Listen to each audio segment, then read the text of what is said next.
George's earliest years were marked by danger, an experiment in survival caught between rival empires. Soldiers built forts, settlers founded towns, and both were wiped away by war, floods and fire. Yet traces of that vanished world still remain, waiting to be found. At Fort King George, Britain's first coastal outpost, still stands where soldiers once held the line. At Rock City, ancient stone corridors cut through Lookout Mountain, formations older than the state itself.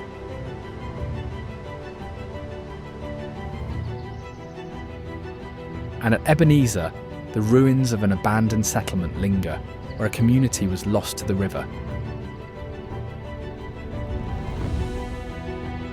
Join us on a journey through Georgia's best preserved places and extraordinary wonders, where rare discoveries and forgotten mysteries might change the way you see this state forever.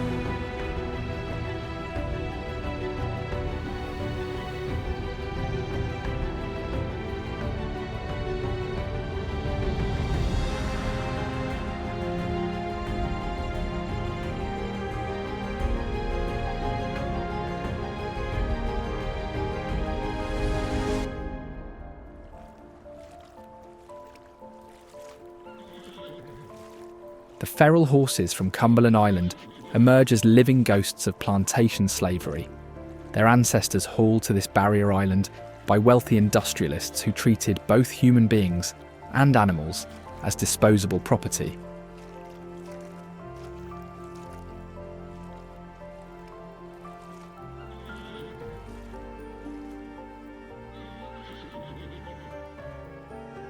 These wild horses roam the salt marshes and dune meadows where enslaved people once toiled, their hoofprints trampling the graves of those who worked the cotton fields and died in bondage.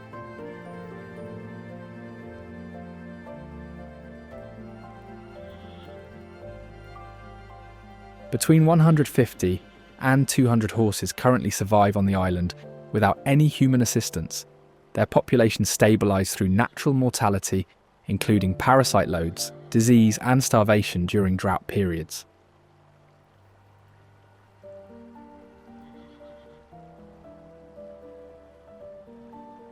Historical records document that property owners managed horses as free-ranging livestock from the 1940s until the 1960s, introducing new breeding stock while selling excess animals for profit.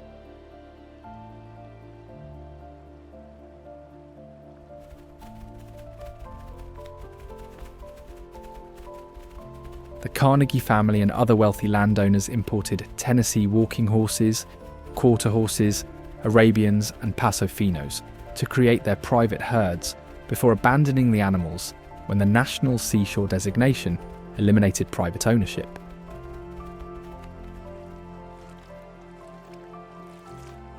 These horses became feral only after their human masters abandoned them, contrary to romantic myths about Spanish conquistador horses surviving for centuries.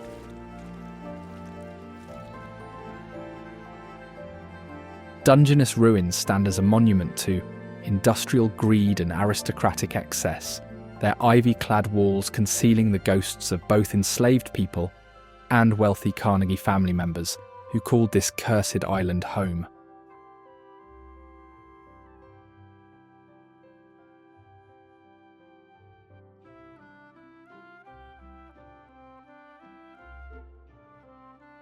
The burned-out Carnegie Mansion, now ivy-clad ruins, is the island's most haunting sight, where visitors speak of strange footsteps and lingering spirits among the crumbling walls.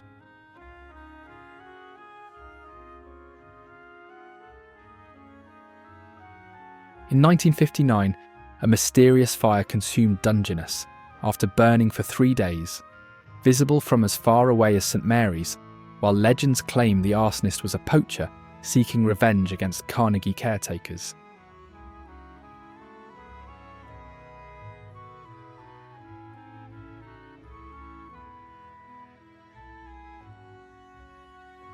Fort King George stands as a monument to imperial cruelty and military incompetence.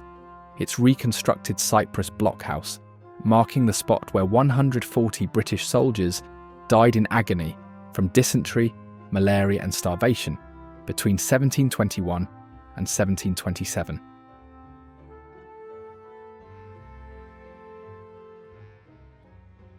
This frontier outpost served as the southernmost bastion of the British Empire in North America, constructed by Colonel John Tuscarora Jack Barnwell at the mouth of the Altamaha River to block Spanish and French expansion, while encouraging British settlement in contested territory.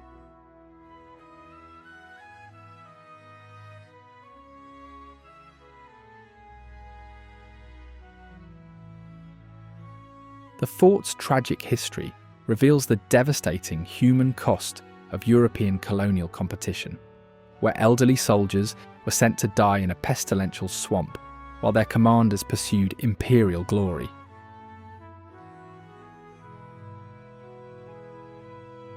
Fort King George represented the culmination of nearly 200 years of European struggle to control the southeast, with Britain, France and Spain competing for dominance over the resource-rich Altamaha River region.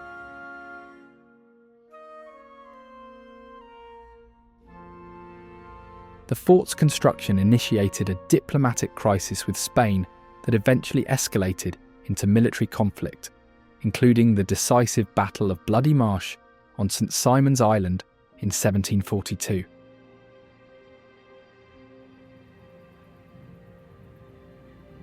Providence Canyon, often called Georgia's Little Grand Canyon, is not a natural wonder, but the result of destructive cotton farming in the 1800s.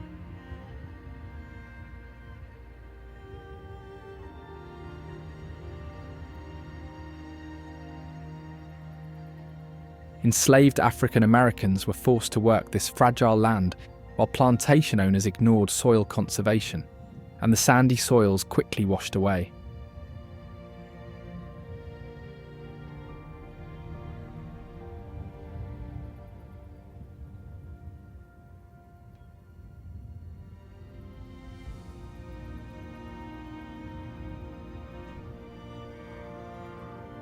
The rainbow-coloured gullies that attract visitors today are really monuments to environmental ruin and human exploitation.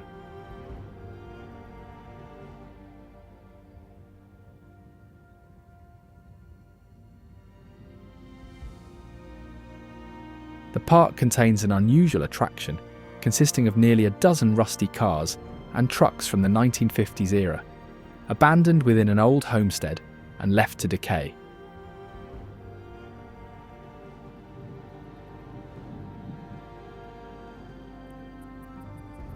Park officials decided against removing these vehicles due to potential environmental damage, creating an accidental museum of mid-century abandonment.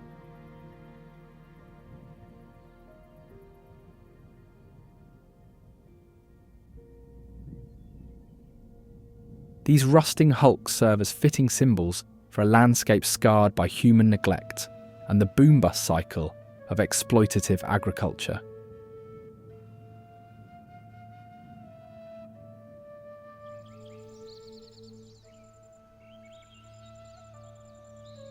Eastern fence lizards scuttle across the colourful canyon walls at Providence Canyon, their spiky scales and grey-brown coloration providing perfect camouflage against the layered sediment exposures.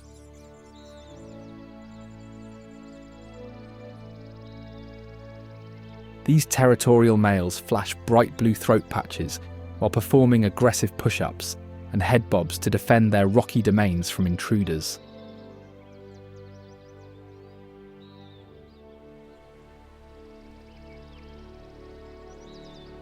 Unlike other southeastern lizards that avoid rough terrain, fence lizards thrive in the canyon's harsh environment by basking on exposed rock ledges and darting up vertical cliff faces when threatened.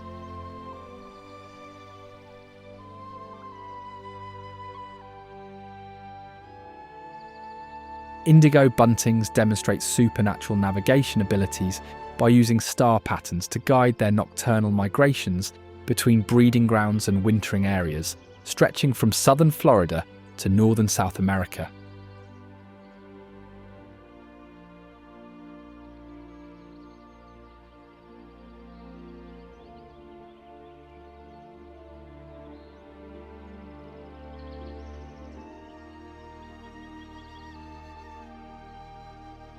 Landmark experiments conducted in planetariums during the 1960s revealed that young buntings learn the rotation of stars around the North Star during their first summer, creating an internal star map that guides them throughout their lives.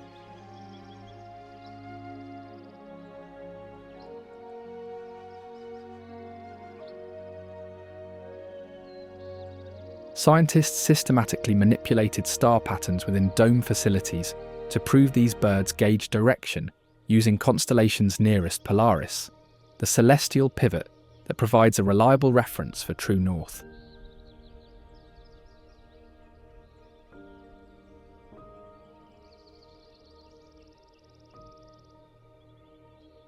These small seed-eaters thrive in the edge habitat created by poor farming practices, preferring the shrubby growth and weedy fields that characterise areas recovering from agricultural abandonment.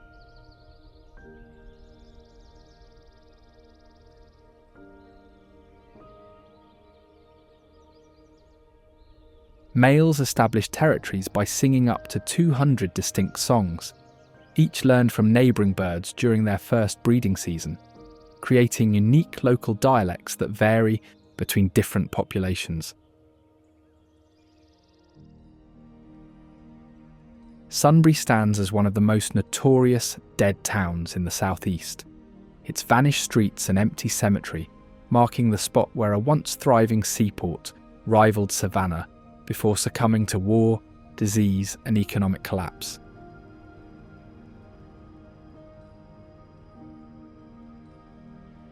Founded in 1758 by wealthy military officer Mark Carr on a Midway River bluff, the town reached its zenith during the Revolutionary War when its 5 wharves handled rice shipments that made planters rich through enslaved African labour.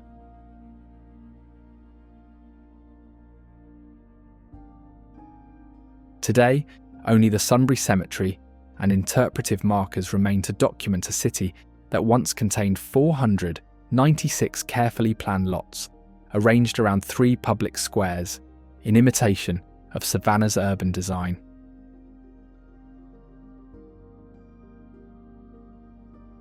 The British burning of Sunbury destroyed the commercial infrastructure that had made the town prosperous, leaving residents destitute while rival port cities captured the region's maritime trade.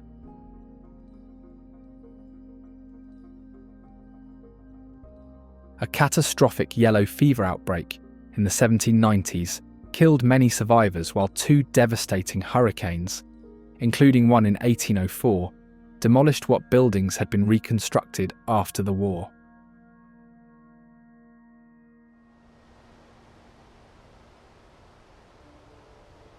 Rock City stands as a monument to entrepreneurial vision and geological warfare, its ancient sandstone formations perched on Lookout Mountain's eastern rim, where Frida Carter transformed Cherokee sacred grounds into a fairy tale tourist trap.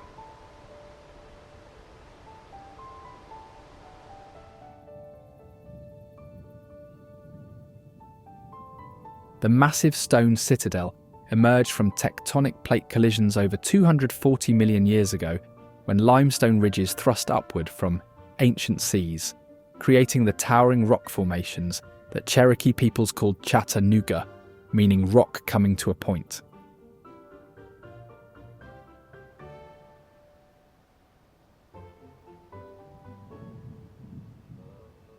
This natural fortress witnessed Civil War battles, Cherokee removal, and yellow fever epidemics before becoming one of the South's most heavily marketed tourist attractions through a campaign of barn paintings that spanned 19 states.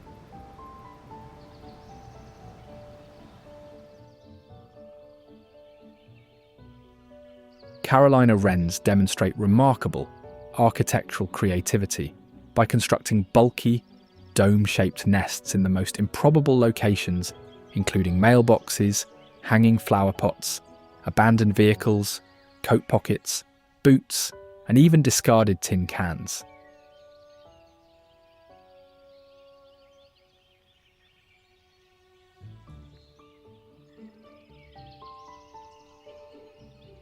Males often begin multiple nest construction projects simultaneously before the pair settles on a final location, creating false nests that may serve to confuse potential predators or simply reflect their compulsive building behaviour.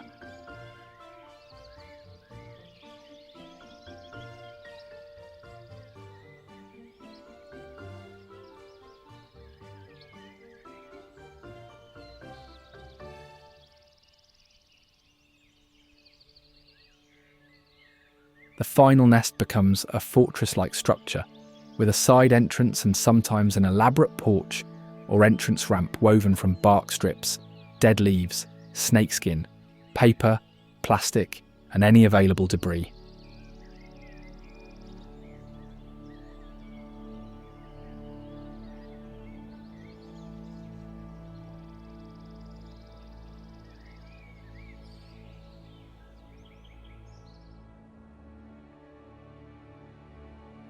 Carpenter ants emerge as powerful excavation crews in forested edges and around old timbers, their black bodies marching in lines across tree trunks while building underground empires from decayed wood and fallen logs.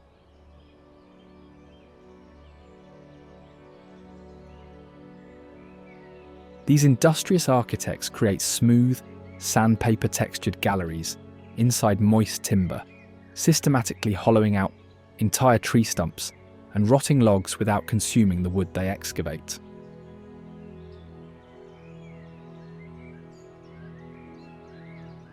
Unlike termites, carpenter ants merely clear away wood fibre to construct their elaborate tunnel systems, leaving behind clean chambers that house thousands of colony members in complex social hierarchies.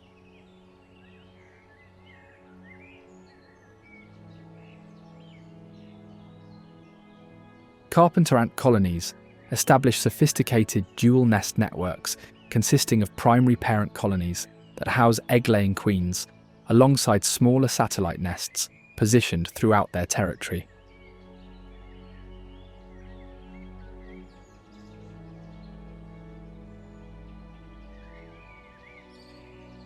The parent nest remains hidden in highly moist environments where environmental humidity exceeds 15%, typically inside decaying hardwood stumps or water-damaged timber structures.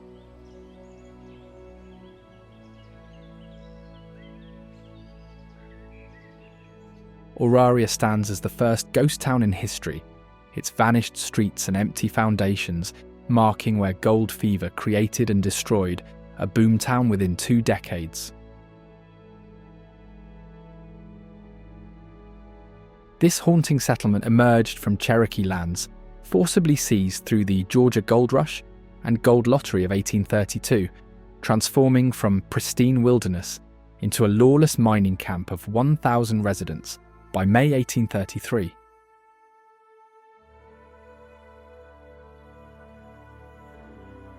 Founded when William Dean built a cabin between the Chestatee and Etowah rivers, Auraria exploded into 100 family dwellings, 20 stores, 15 law offices, and 5 taverns within 6 months of the lottery.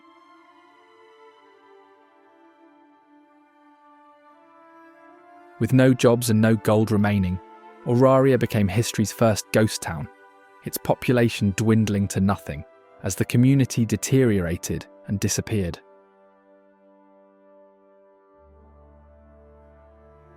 Today, only about 350 people live in the unincorporated community that bears the name, while the original town site contains virtually no visible remains.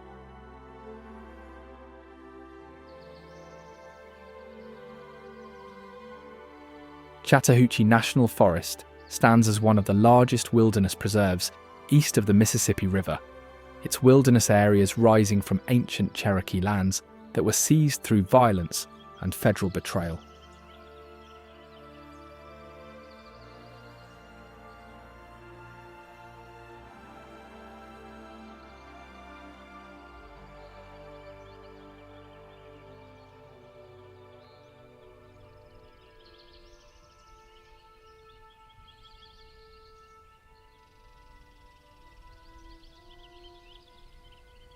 This mountain stronghold contains the headwaters of the Chattahoochee River, whose name derives from Cherokee words meaning marked or flowered stones that once guided indigenous peoples through these ancestral territories.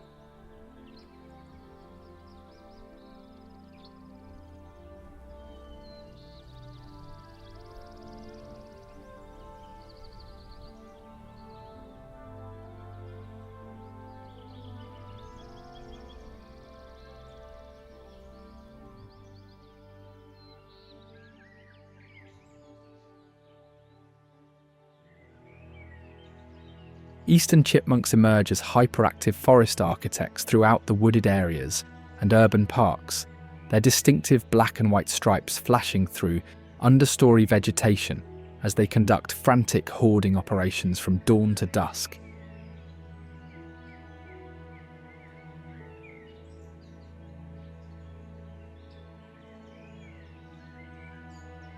These chattering dynamos derive their name from the Ojibwe word ajidamu, meaning one who descends trees head first, reflecting their fearless acrobatic abilities while navigating vertical surfaces at breakneck speeds.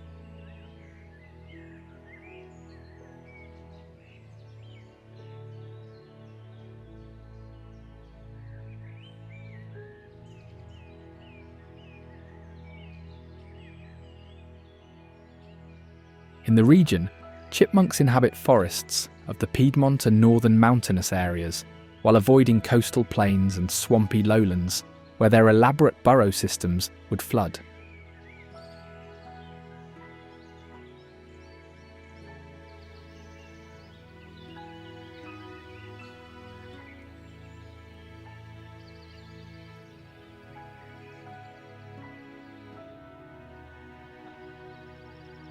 Bobcats prowl the wooded areas and mixed forests as solitary predators whose tufted ears and spotted coats make them nearly invisible against the dappled shadows of the forest floor.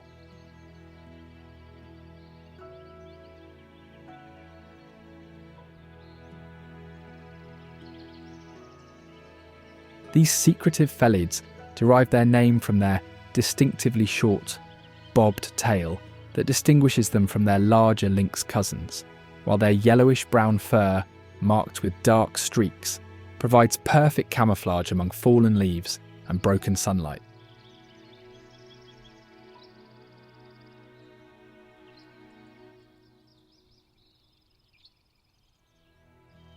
Within the Chattahoochee National Forest, bobcats occupy diverse habitats from early successional forests to mature hardwood stands, establishing territorial ranges that vary dramatically between males and females based on prey availability.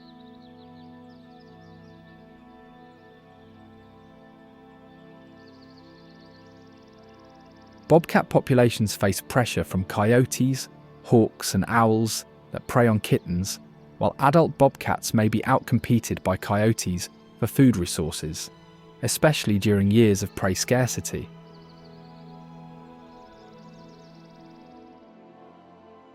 Corpsewood Manor was a hand-built brick structure created by a couple who abandoned city life to establish an isolated wilderness retreat.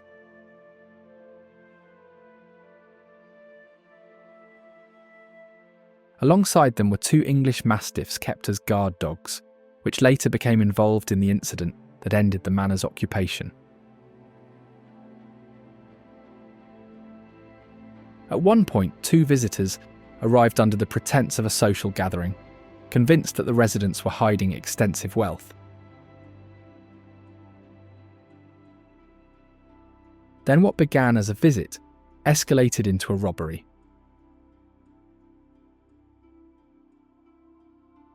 The mastiffs were subdued first during the attempt, followed by the residents themselves.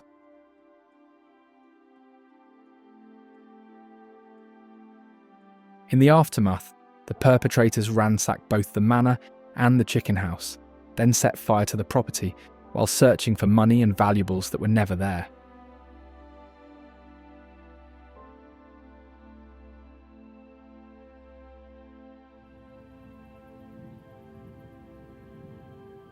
Stone Mountain is one of the largest exposed granite formations in the world.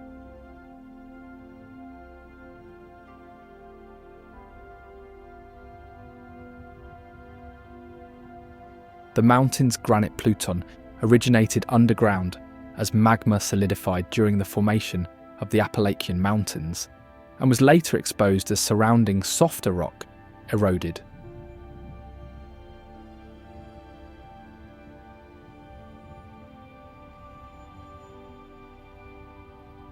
Its surface features natural exfoliation layers where the granite separates into curved sheets.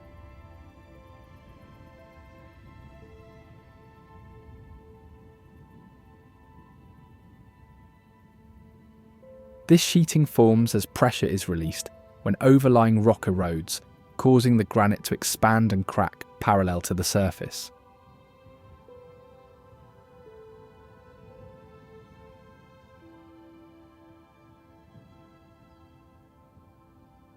Additionally, Stone Mountain hosts plants and animals adapted to its harsh granite environment.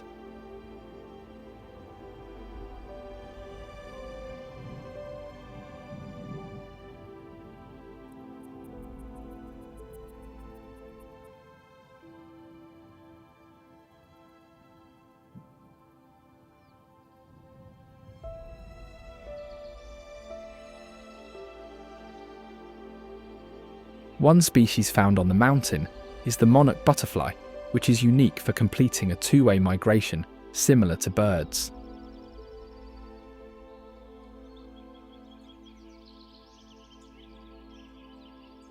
This journey relies on navigation using a time-compensated sun compass located in their antennae, which combines the sun's position with an internal clock to keep them headed southwest in the fall.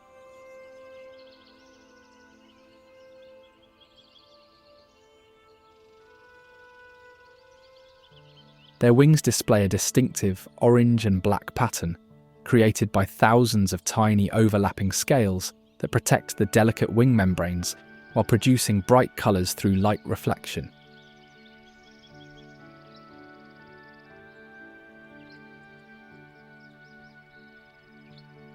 During courtship, male butterflies reveal themselves through small black scent glands, fuzzy spots on their hind wings that release pheromones.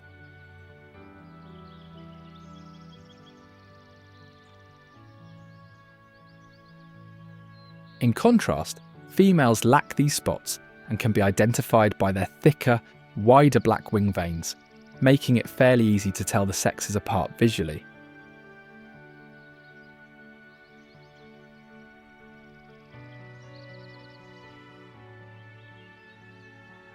The tufted titmouse thrives in the same oak pine woods and groves.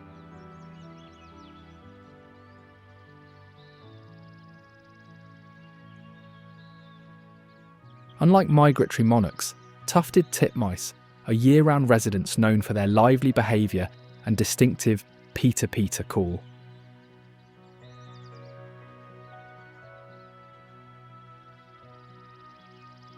Adaptable to both woodlands and suburban areas with mature trees, they often nest in tree cavities or abandoned woodpecker holes.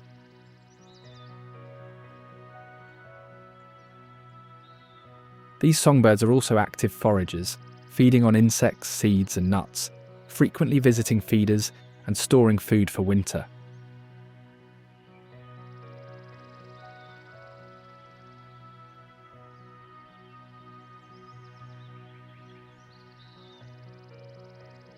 Seasonal shifts influence their diet, with caterpillars and insects being favoured in summer, and seeds and nuts sustaining them through the colder months.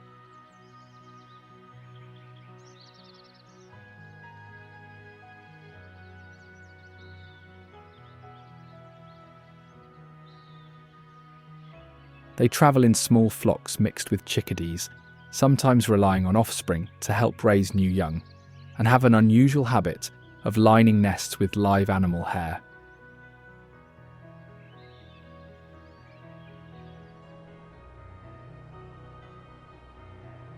Jekyll Island became a playground for elite magnates and some of the wealthiest people in history, with club members' families representing a significant portion of the world's wealth at its peak.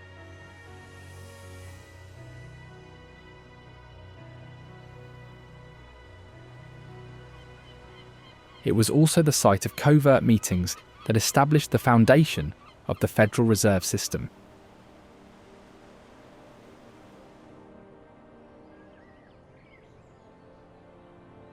Described as the richest, the most exclusive, and the most inaccessible club in the world, its remote location made it ideal for confidential business, away from public scrutiny and press attention.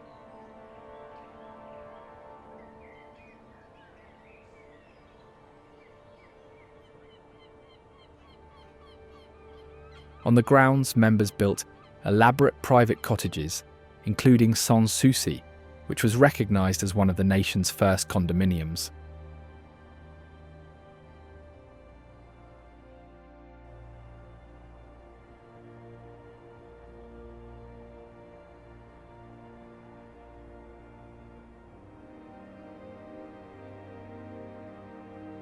The Jekyll Island Historic District is home to some of the nation's largest ongoing restoration projects, preserving Gilded Age structures for future generations.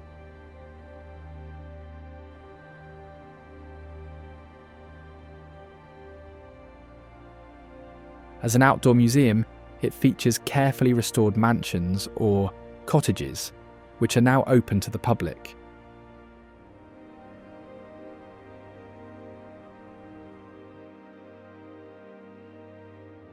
One of the island's achievements was the first transcontinental telephone call, made from the Jekyll Island Clubhouse, establishing its role in early telecommunications.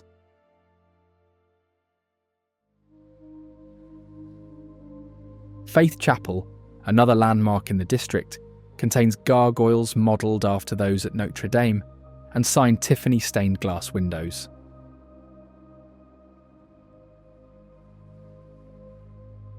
In addition, Jekyll Island was also used as a testing ground for steel-shafted clubs and modern golf balls in the development of the sport.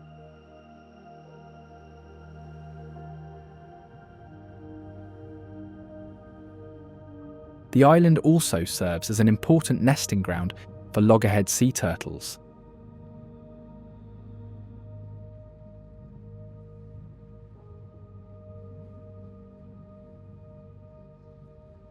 Each May, females travel from the ocean to the dunes to dig nests above the surf.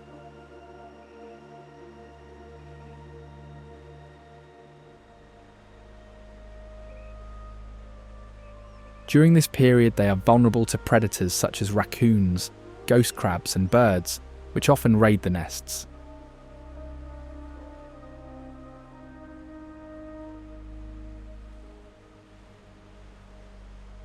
Emerging at night to avoid predators, they carefully lay their eggs before returning to the sea.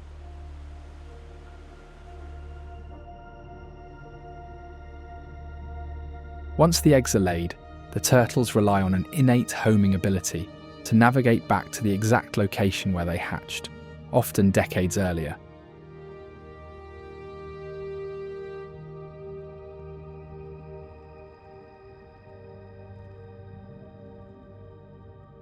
They also use the moon's position and coastal landmarks, along with the Earth's magnetic fields, to guide them back to the exact location where they hatched.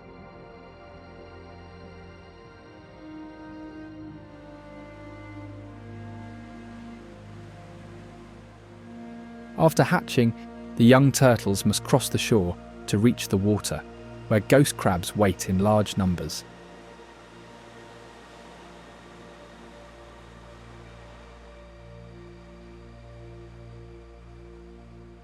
Opportunistic eaters, ghost crabs scavenge carrion, hunt smaller creatures, and even raid sea turtle eggs and hatchlings, posing a natural threat to turtle survival.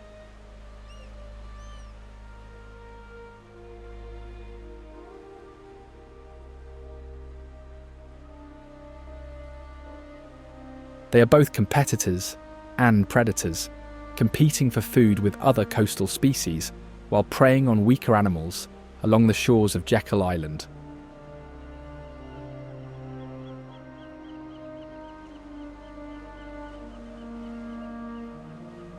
These nocturnal scavengers are swift movers, perfectly adapted to the intertidal zone, where they dig deep, complex burrows near the shoreline.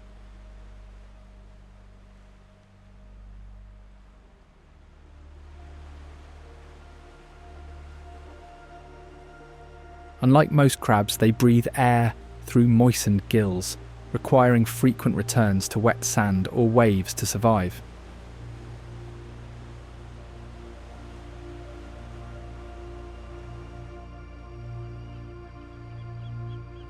Their survival tactics are sharp. Cryptic and alert, they freeze or dash rapidly at the slightest threat, adjusting their walking style based on speed.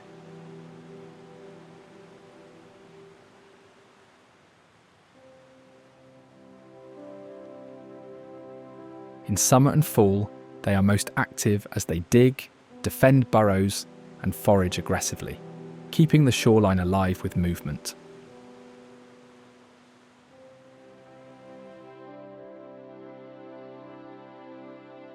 Shoals Mill Village is a nearly forgotten ghost town located in the Oconee National Forest.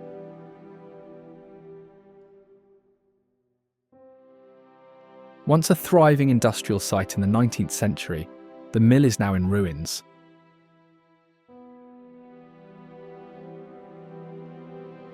Upstream cotton farming caused extensive soil erosion, disrupting the land's natural balance.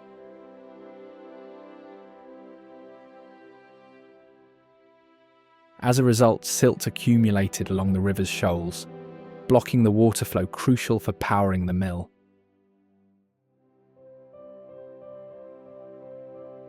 Frequent floods and shifting soils transformed the mill's access roads into deep gullies, further isolating the town.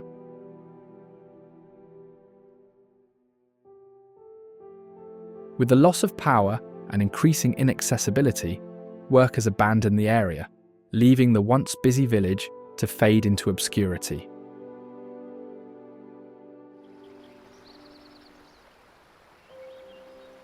Tallulah Gorge State Park is defined by a dramatic 1,000-foot deep canyon carved by the Tallulah River.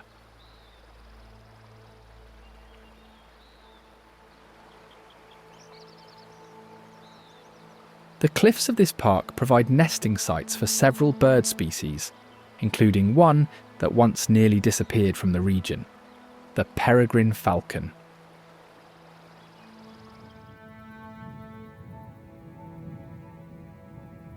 The peregrine falcon is the fastest animal on Earth, reaching extraordinary speeds during its hunting dive, known as a stoop.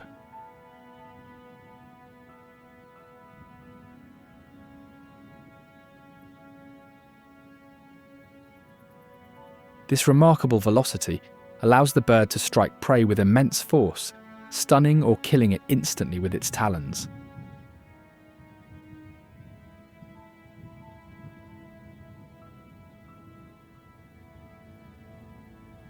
To prevent blackouts during these high-speed dives, the falcon has specialised respiratory and circulatory adaptations.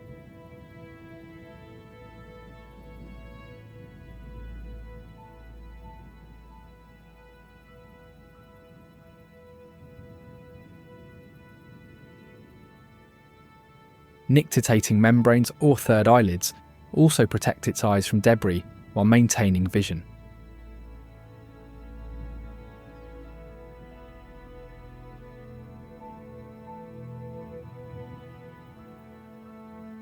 Additionally, the falcon's nostrils contain baffles that redirect the high-velocity airflow, enabling it to breathe normally during steep descents that would suffocate most animals.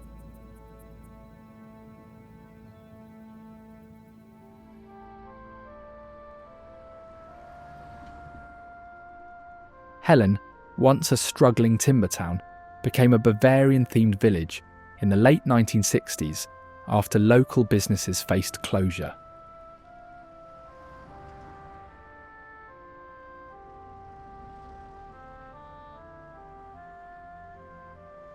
The transformation was guided by an artist who had never studied architecture but used watercolour sketches from memory of villages he saw during wartime service.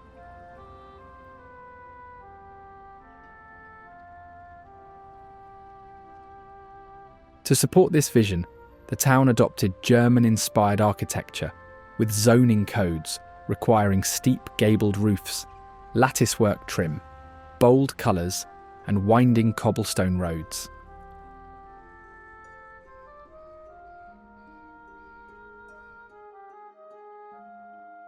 Today, Helen is known for Oktoberfest, which begins in September and draws millions of visitors each year.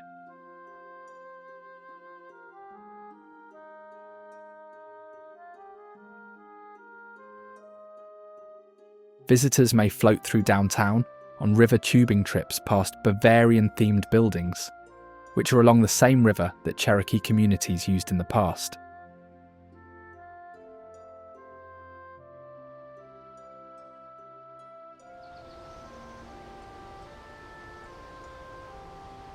Amicalola Falls, named from Cherokee words meaning tumbling waters, is Georgia's tallest waterfall.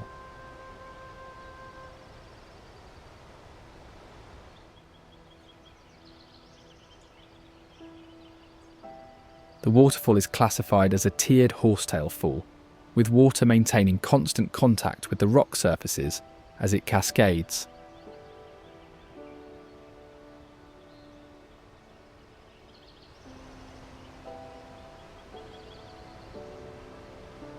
It was first recorded by early settlers during land lotteries in the early 19th century, though one lottery winner refused to live there because the terrain was unsuitable for farming.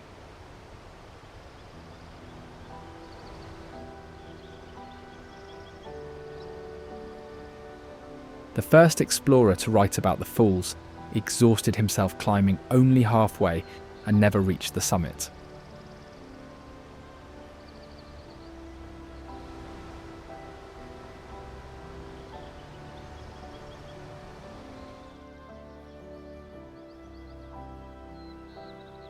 Later, a dam was built at the top to create an artificial lake, but after a catastrophic collapse, inspectors found it unsafe and drained it permanently.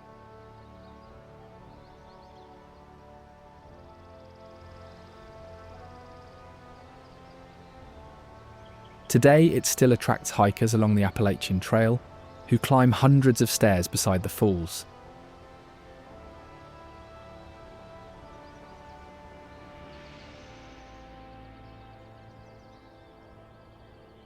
The forests around Amicalola Falls also support highly adaptable species like the white-tailed deer.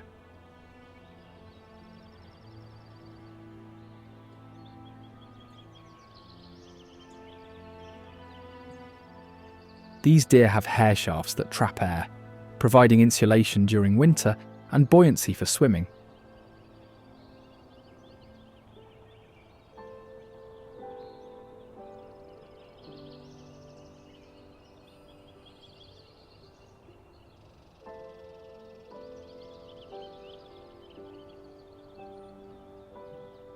A 4-chambered stomach allows them to quickly consume vegetation and adapt their diet to seasonal availability.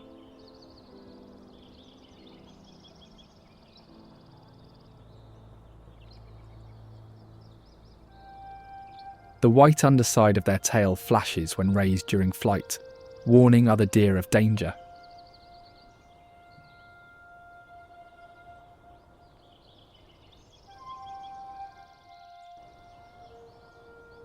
Mothers leave fawns hidden in vegetation for 4-hour periods while foraging, with the young remaining motionless and flat against the ground.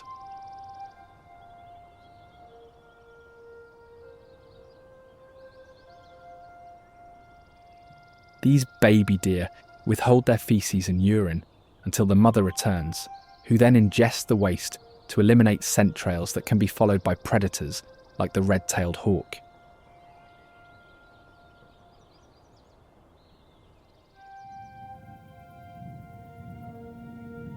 These impressive birds have visual acuity 8 times greater than humans, allowing them to spot mice and newborn animals from over 100 feet in the air.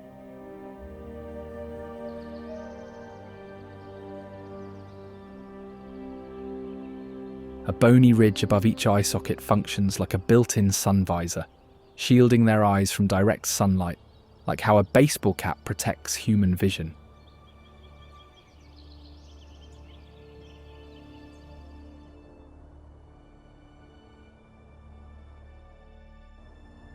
They have been observed hunting in pairs by stalking opposite sides of trees to surround squirrels, driving the rodent toward one hawk after being flushed by the other.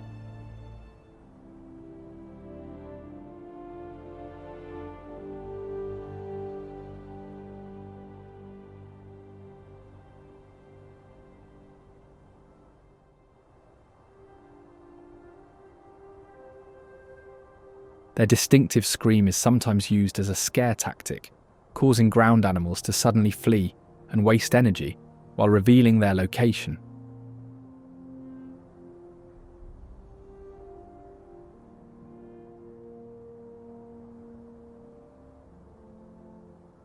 Once captured, prey is subdued with crushing talon pressure, while their hooked beaks tear flesh into consumable pieces.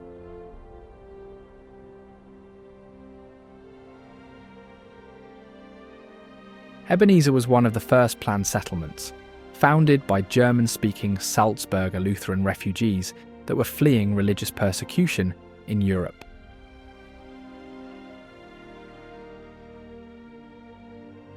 Initially located inland, the settlement was moved to a site with better river access, after the original location proved unsuitable for agriculture and commerce.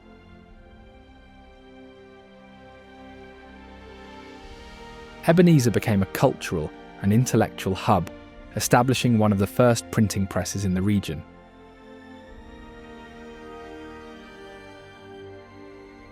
The press published religious texts in German, strengthening both cultural cohesion and religious education within the German-speaking immigrant community.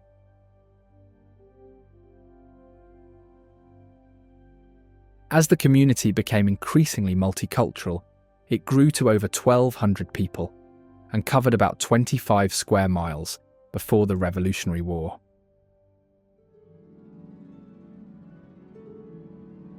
During the war, British troops set up headquarters at Ebenezer, plundered many houses, and used Jerusalem Church as a hospital, burning its pews for firewood.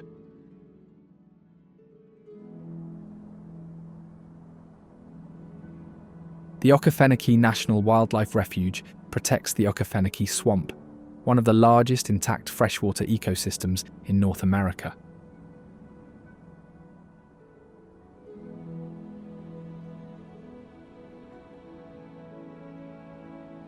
This refuge covers a complex mosaic of freshwater marshes, peat bogs, cypress swamps, and forested wetlands.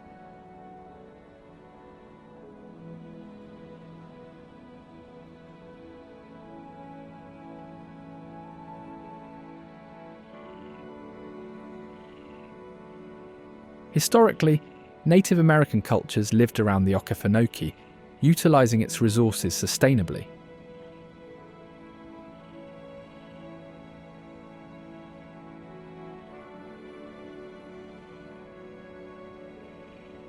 Later on, settlers harvested timber and extracted peat from the land, but modern regulations now protect the refuge from commercial exploitation to ensure its preservation.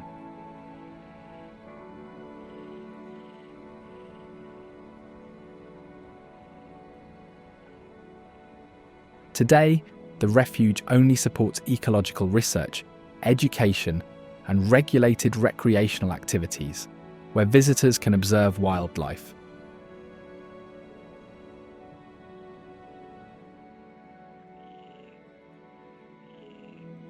The Okefenokee's most iconic resident is the American alligator, often seen basking on banks or gliding between lily pads through the refuge's blackwater channels.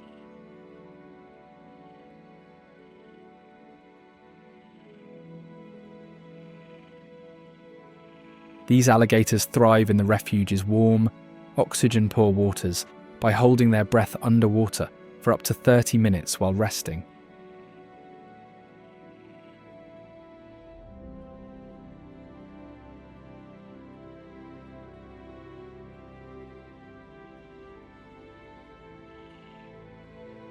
Their backs are armoured with embedded bony plates called osteoderms, or scutes, which protect against predators and physical damage in the swamp environment.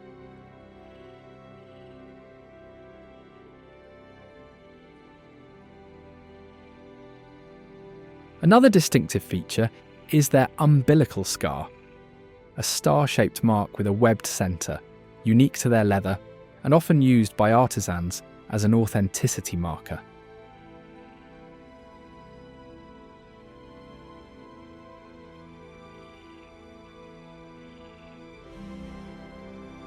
During the breeding season in spring, males attract females with elaborate courtship displays involving body posturing and vocalizations.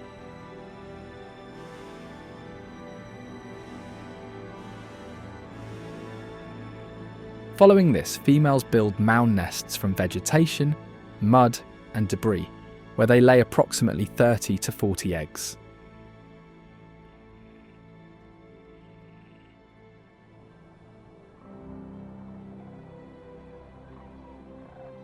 While alligators dominate the waterways, the swamp's marshes provide habitat for birds such as sandhill cranes.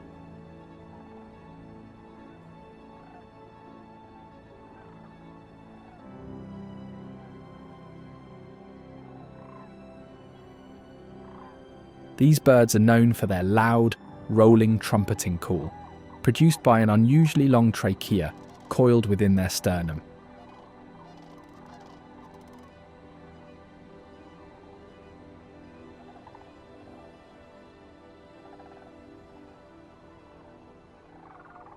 They display unique social behaviours, including ritualised dances with bowing, wing flapping, stick tossing, and jumping.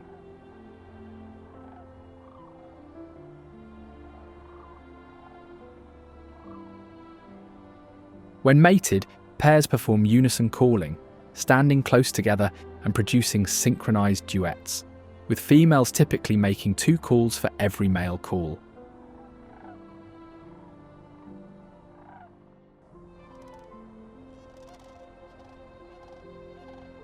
These displays reinforce pair bonding, sexual synchronisation, and deter aggression within flocks.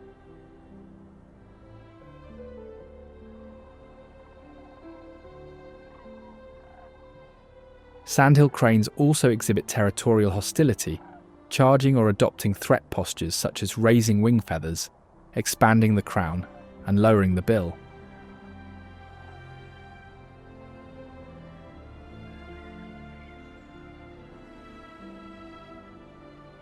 While sandhill cranes occupy the marshes and open wetlands, the forested edges of the refuge are home to small, ground-dwelling mammals like the 9-banded armadillo.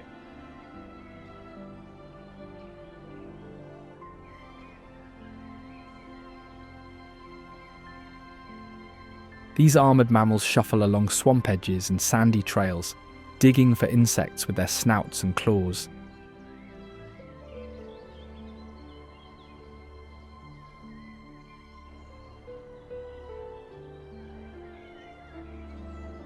Its body armour, made of bony plates called osteoderms and covered by leathery skin, provides protection against predators and environmental hazards.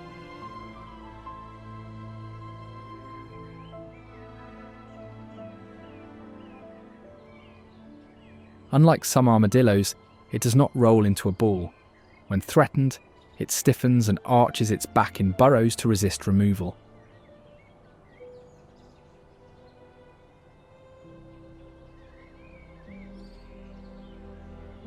The armadillo relies on its strong sense of smell, rather than eyesight, to locate insects, grubs, and other invertebrates.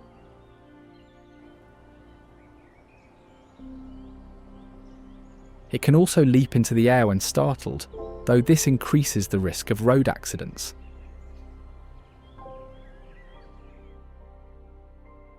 Appalachia in Morgan County was a rural community that grew in the late 1800s around a cotton mill and a railroad stop.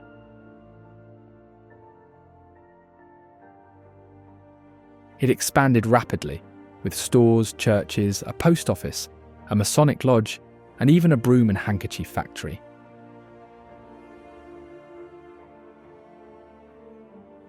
As its economy thrived, Appalachia became tightly linked to the regional cotton industry and railroad networks, functioning as a hub for transporting cotton and goods.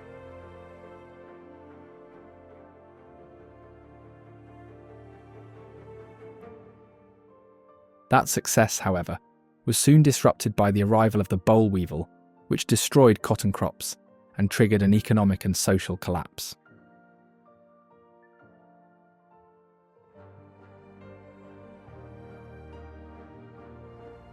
With the railroad closure worsening the crisis, Appalachia rapidly declined, and most residents abandoned the town, leaving it nearly deserted.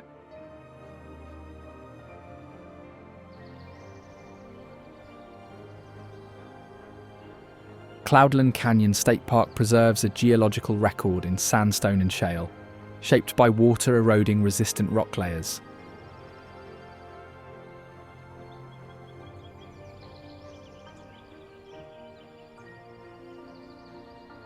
The canyon forms as two creeks converge on Lookout Mountain, creating a gorge over 1,000 feet deep.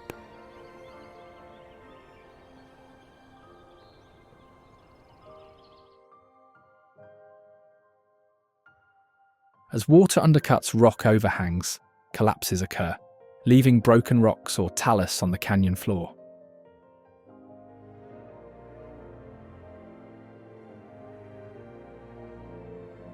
In addition, the canyon supports many species that inhabit its cliffs, forests, and waterways.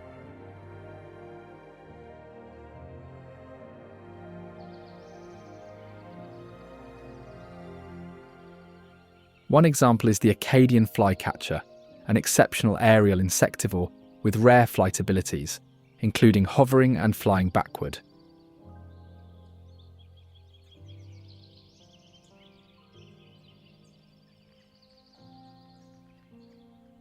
Unlike many songbirds, it cannot walk or hop and relies entirely on flight for movement.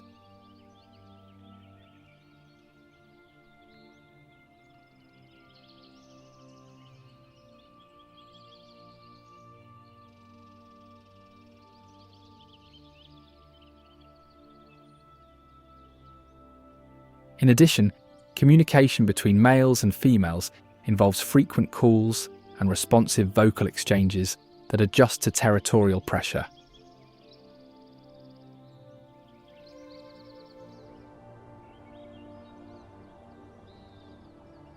Another common sight in the canyon is the bumblebee, a pollinator with several adaptations for survival.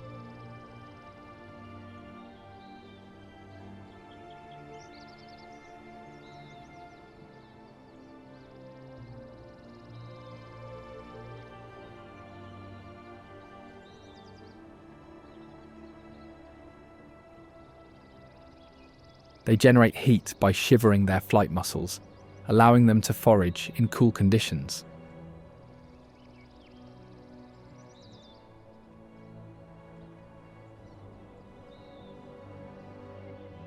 Some species also raise their body temperature by perching in conical flowers to endure cold climates.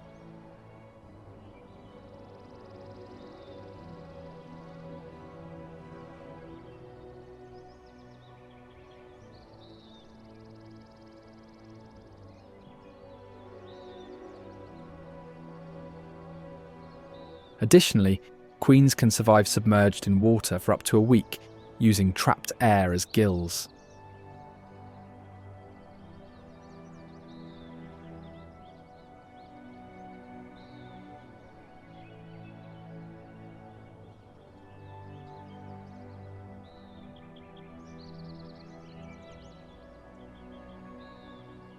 Bumblebees also perform buzz pollination, vibrating flowers to release pollen that most insects cannot access.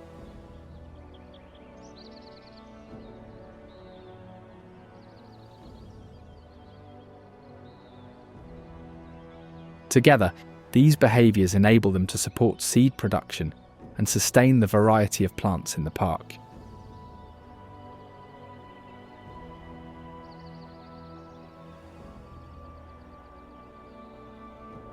Following the bumblebees, another prominent resident of the canyon is the northern cardinal, a red songbird known for its vivid colour and clear whistling calls.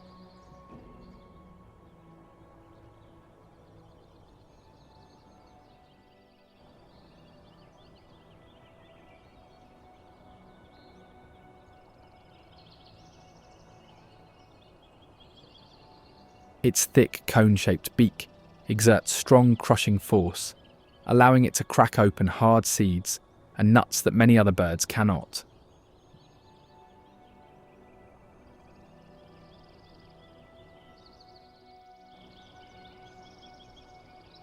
The males have intense territoriality, often aggressively attacking reflections in windows and mirrors, mistaking them for rival males.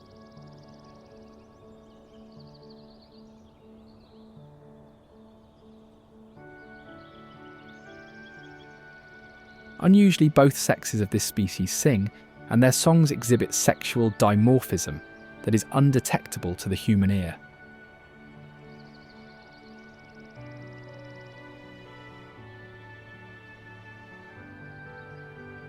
This subtle difference in vocalizations helps them signal pair bonding, territorial boundaries, and reproductive status within their territories.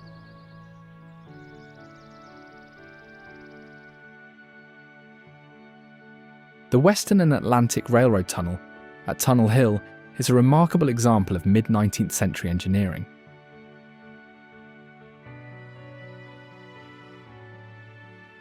Its construction involved hundreds of Irish immigrant workers who hand-dug the tunnel through solid rock using pickaxes, shovels, black powder, and wheelbarrows.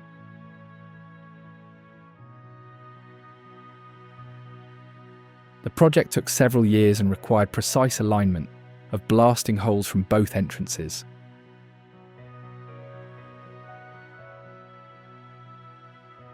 Workers faced constant hazards, including toxic dust, cave-ins and black powder accidents, which resulted in casualties during its construction.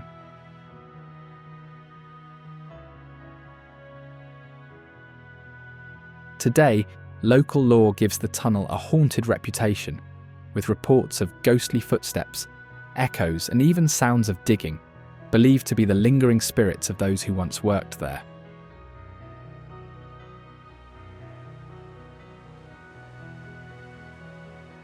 Tybee Island is located where the Savannah River meets the Atlantic Ocean.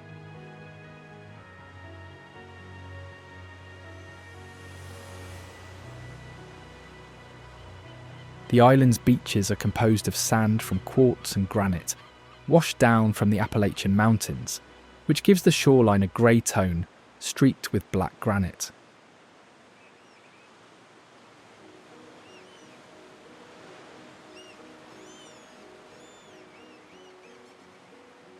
As visitors walk along the sand, they can hear it squeak underfoot. The sound comes from angular, translucent quartz crystals rubbing together.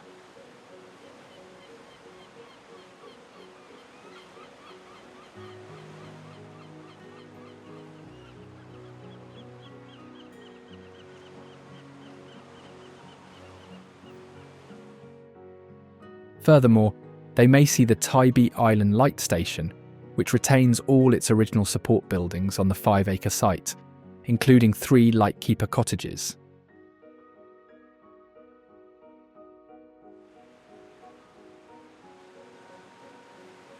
However, there is no elevator to the top, and for safety purposes, the number of people allowed inside the lighthouse at one time is limited, which can create lines during peak periods.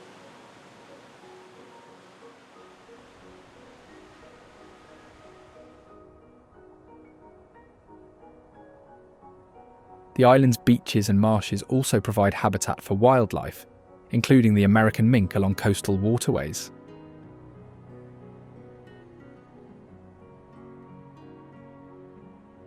This mink is particularly fascinating, with semi-webbed feet and oily guard hairs that keep its fur waterproof for efficient swimming, while its slender body allows it to enter narrow prey burrows for surprise attacks.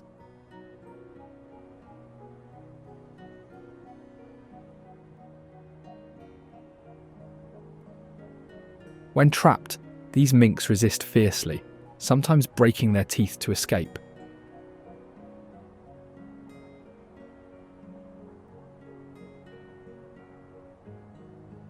Despite these adaptations, they lack extreme aquatic features seen in otters, such as tapered tails, which increases the effort required for swimming.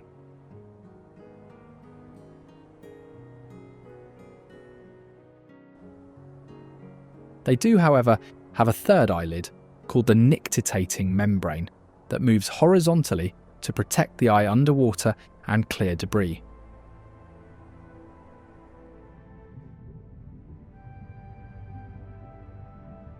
Unlike the minks, bottlenose dolphins navigate and hunt entirely in open water.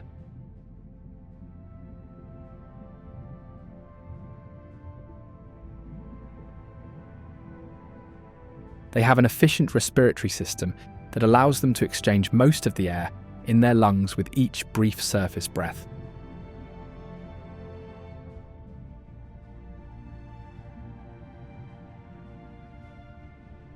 A muscular flap seals their blowhole on top of the head, preventing water from entering as they surface to breathe.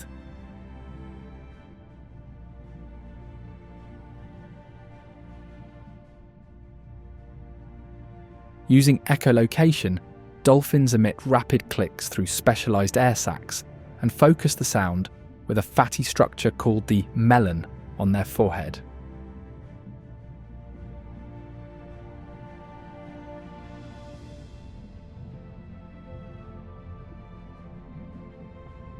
The returning echoes provide detailed information about nearby objects, prey and terrain, even in complete darkness or murky water, allowing precise navigation and hunting.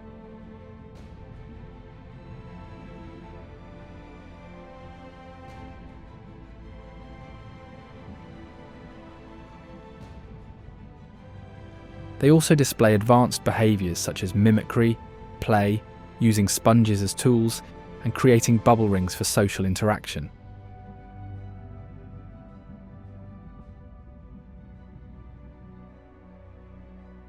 Ellison's Cave features the fantastic pit, the deepest unobstructed vertical shaft in the continental United States, plunging nearly 600 feet straight down.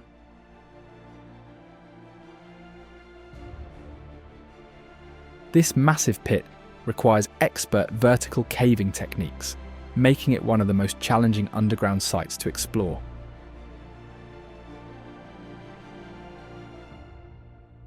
Inside the cave, acoustic phenomena are common as sound travels in unusual patterns due to massive open spaces and irregular rock surfaces.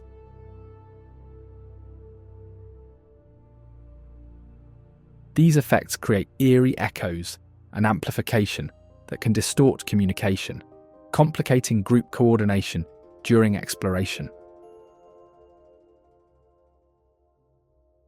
Moreover, the cave's dark interior disrupts circadian rhythms, leading some cavers to experience altered time perception or hallucinations during lengthy stays.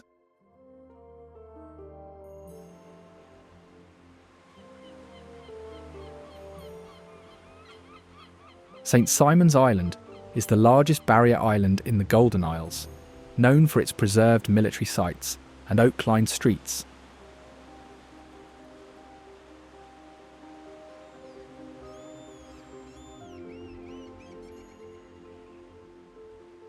It formed among barrier islands and marsh hammocks between the Altamaha River Delta to the north and St. Simon's Sound to the south, with Sea Island at the eastern edge. The island features the St. Simon's Lighthouse, one of only 5 remaining light towers in the state still operating as a navigational aid.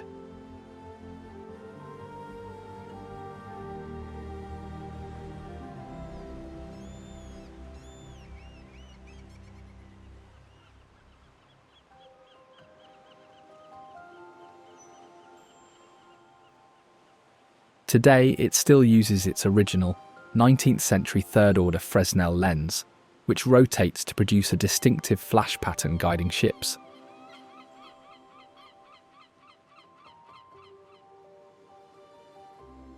Radium Springs is one of the largest natural springs, known for its bright blue water, which originated from a karst spring within an extensive underwater cavern system. Water flows at high volume from the Floridan aquifer, travelling underground through limestone formations before emerging at the spring and then making a unique 180-degree turn to join the Flint River. The waters contain naturally occurring trace amounts of radium, which led to the spring's renaming from Blue Springs.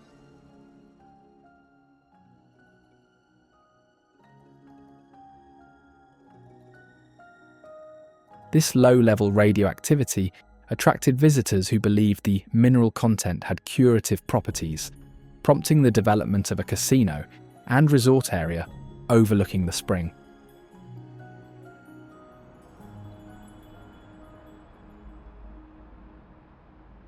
Savannah is an old city located on the Savannah River and was the first planned city with a distinctive grid layout of public squares.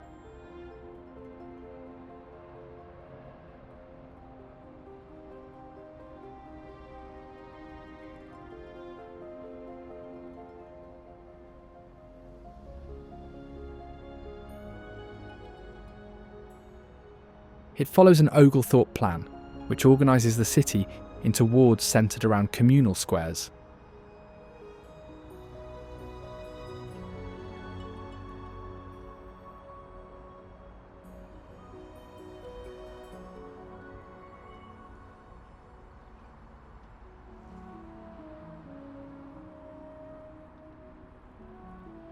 These squares are arranged in a grid and surrounded by parks, churches, and homes, which form open spaces for community use.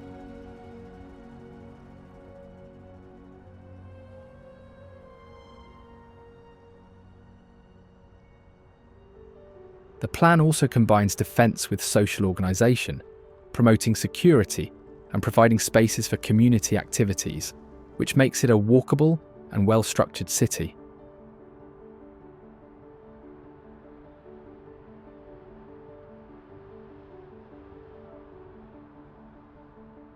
Additionally, Savannah played a role in the Revolutionary and Civil Wars, as its communal squares were also used as areas for militia drills.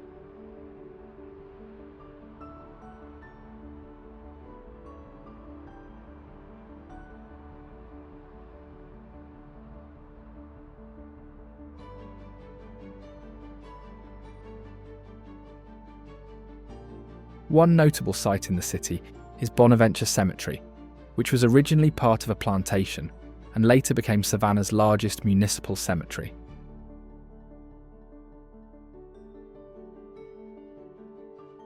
Designed as a garden cemetery, it functioned as a burial site and a public space for gatherings. Among its most notable structures are the underground grotto chapels, used as family crypts and private worship spaces.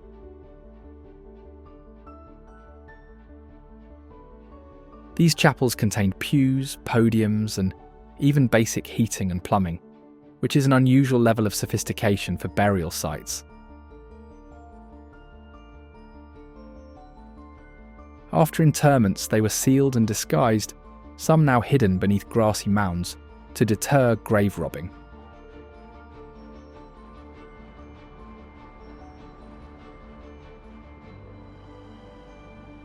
Atlanta was built as a railroad terminus at the intersection of multiple rail lines, which is why the city was originally called Terminus before being renamed.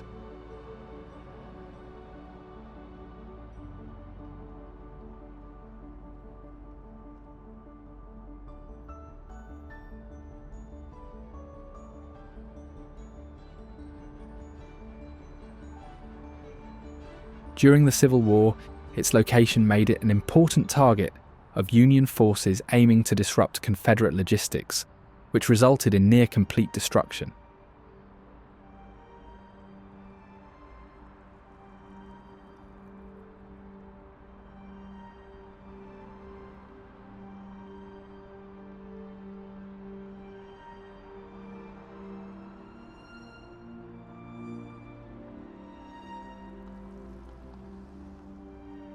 The damage occurred in 9 phases, including authorised demolition of military infrastructure and unauthorised fires that consumed much of the downtown business district.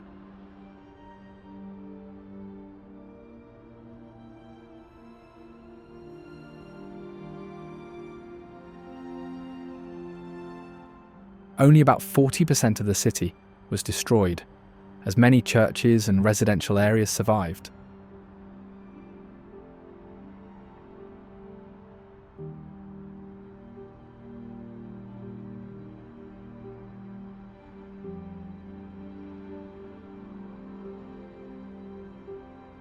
Eventually, As the headquarters of the civil rights movement, Atlanta hosted numerous sit-ins, marches, and organizational meetings throughout its neighborhoods.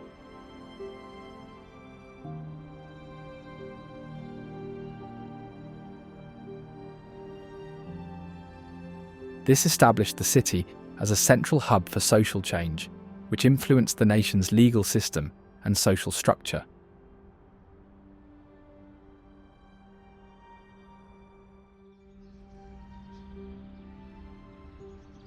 One of Atlanta's oldest public spaces is the Oakland Cemetery, which was designed as a Victorian garden cemetery and functions as an outdoor museum.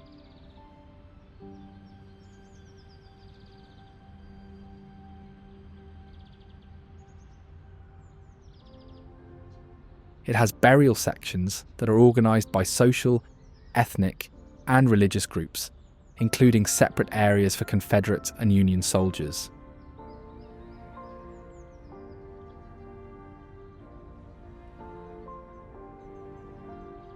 Many graveyards there have underground vaults and mausoleums with stonework and iron gates, some containing benches and stained glass windows.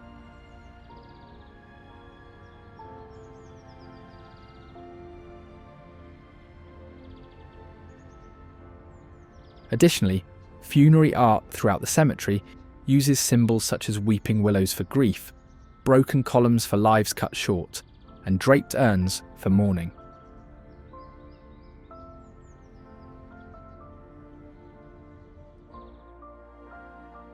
Another known site in the city is the Swan House, which was built for heirs to a large cotton fortune, displaying wealth and social status in Atlanta's elite Jazz Age society.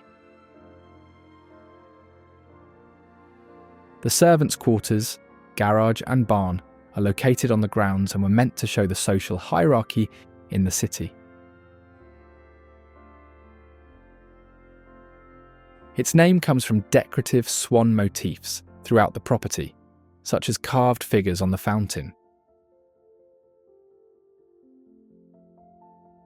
Inside, the house has carved wood, plaster ceilings, and materials brought from other countries. Furthermore, the estate functioned as a social hub, hosting gatherings where business and political leaders formed alliances.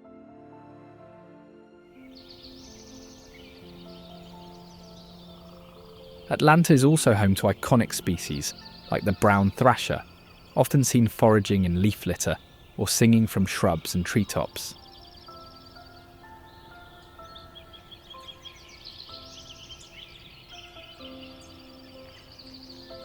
Notably, it has one of the largest song repertoires among birds, capable of producing over 2,000 distinct song types.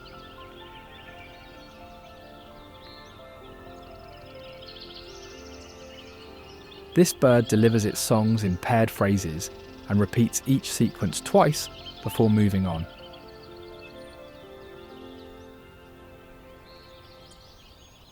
This doubled phrase singing style acts as a clear auditory signal for both territorial defence and mate attraction.